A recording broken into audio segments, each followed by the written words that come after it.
Maybe, okay, this is what we'll do. I'll bring one more and I'll let you guys vote.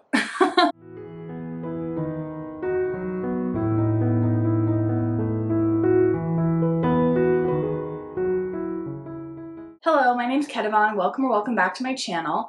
I am going to basically sit here on camera with you and pack for my next upcoming trip, pack the books that I want to bring. So I've sort of pre-selected my options.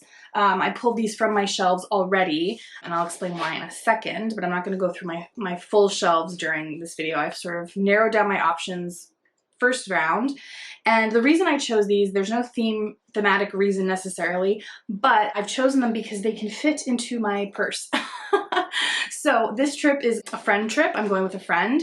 And one of the things we want to do on this trip is just relax and enjoy and read a lot. So it's not a reading trip. We'll definitely be like doing other things, but normally I don't carry a book with me when I'm traveling. I normally just carry my headphones so I can listen to an audiobook if there's a little bit of downtime. So since large chunks of this trip is going to be sitting in a park and reading, sitting in a cafe and reading, which is unlike most of my other trips, I don't want to rely just on my audiobooks and I want to always have a book on me. But since we are doing other things, I don't want to be lugging around a big heavy book. So I've sort of like pre-selected all of my like little books that are on my shelf that are not available on audiobooks. So the first one in my stack here is The Pumpkin Eater by Penelope Mortimer. This one is like a 1960s feminist lit. It's about a woman with a bunch of kids and a bunch of ex-husbands who lives in a glass house in the suburbs, and it's just like a wild ride. So, and actually I had said to my feminist book club, like, oh, I picked this up at a bookstore, and one of the members actually read it for himself and said he loved it. So I'm like, this is probably a high up there option. The next one is the Book of Tbilisi, and this one's by Comma Press. They do a bunch of cities where they just gather a bunch of short stories. This one I'm not 100% sold on just because we're not going to be in this area at all, so maybe it'll feel a little weird to be reading, but it does fit the size requirement, so, and I really do want to get to read this, so that's in there. And then I have The Employees, a workplace novel of the 22nd century by Olga Ravn, and this is a Danish book, and it was shortlisted for the Booker way back when. It's basically just like a sci-fi look at work and all that stuff, so, and it's very, very short and tiny, so that's why it's winning.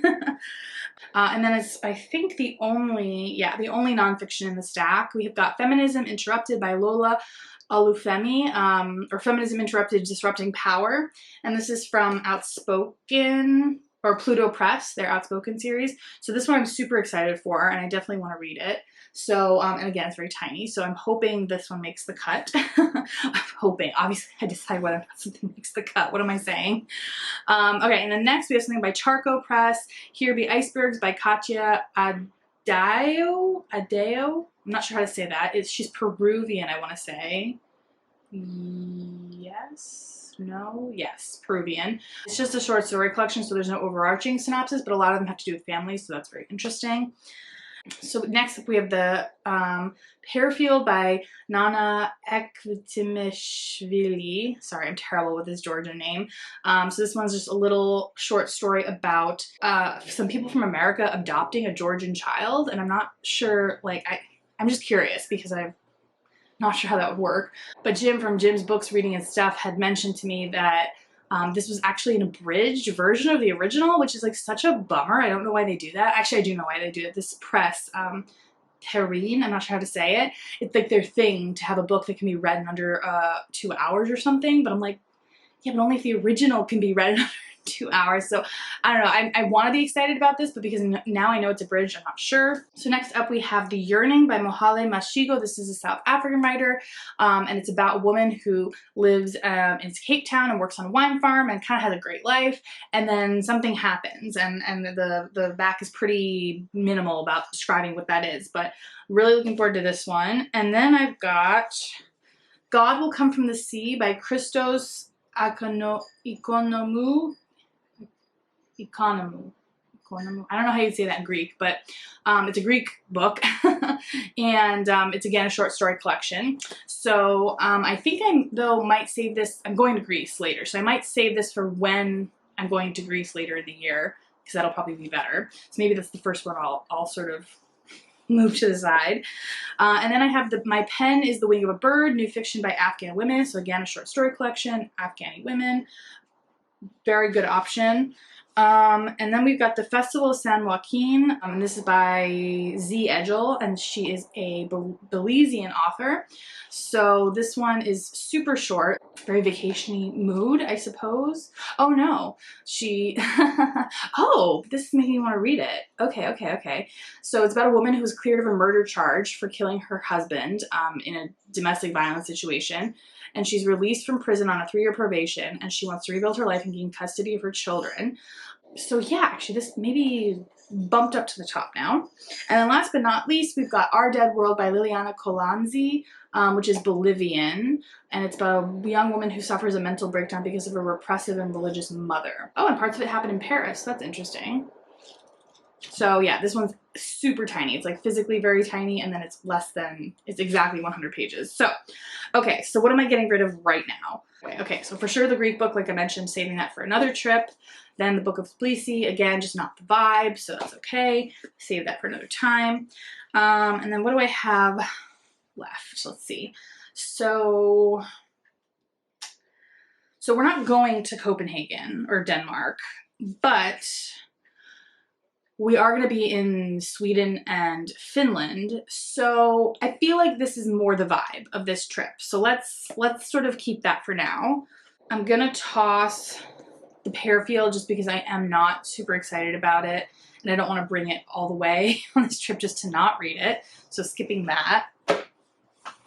I definitely do want to bring at least one nonfiction, and plus this one's very short, so I think that'll be fun. So definitely this one for nonfiction. I do want to have at least one collection of short stories, but the question is which one? I don't know why, but I'm just being drawn more to Peru right now. Yeah, so Peru's the winner, and Afghan women are gonna have to wait for another day. And then I have 4 left. So I've got the Bolivian one, the Belize, South African, and the English one. And I actually didn't set any sort of strict, like I didn't want to say, oh, I'm only allowed to bring 4 or whatever. But I do want to keep it super minimal because I will be buying books on this trip because I could not find any of the, like, there's no easily accessible literature from the countries that I'll be at. So I really am hoping that the bookstores there will have some translated literature. So I'm planning on, you know, acquiring some books. And usually I bring so many books on a trip that I can't even think about getting started on the newly acquired books. But I don't want that to be the case for this trip. I want to actually feel like, oh, I'll just pick up this book that I just bought, which seems really obvious to probably all of you, but is not how I normally do things. So I'm wondering if I should just keep it to these 3. Because I'm actually just realizing that they're like color coded. So that's kind of fun. Like they're all orange and black and white and beige. And do any of the others fit the color theme? No. So, but should I bring one more? Should I try to bring one more? I don't know. We're going to be gone for more than 2 weeks. Is 3 little tiny books enough? I mean, obviously I can supplement with audio. I don't know. What do you think? Maybe, okay, this is what we'll do. Maybe I'll definitely bring these 3, and then I'll bring one more and I'll let you guys vote because I'm like so torn between all of them. Like I'm very excited about all of them. So we've got Our Dead World, the Bolivian book, the Festival of San Joaquin, the Belizean book, the Yearning, the South African book, and the Pumpkin Eaters, the British book. So you tell me in the comments which one you would bring or which one you think I should bring. It doesn't really matter your criteria, but which one you think is the better one to bring. That's my little planning for my trip. I'm gonna read these 3 books or bring them. No promises to read them, but I think I'll read them because I'm really excited about all of them and they're all super duper handy and they'll all fit in my purse. So I'm hoping that will make it easier.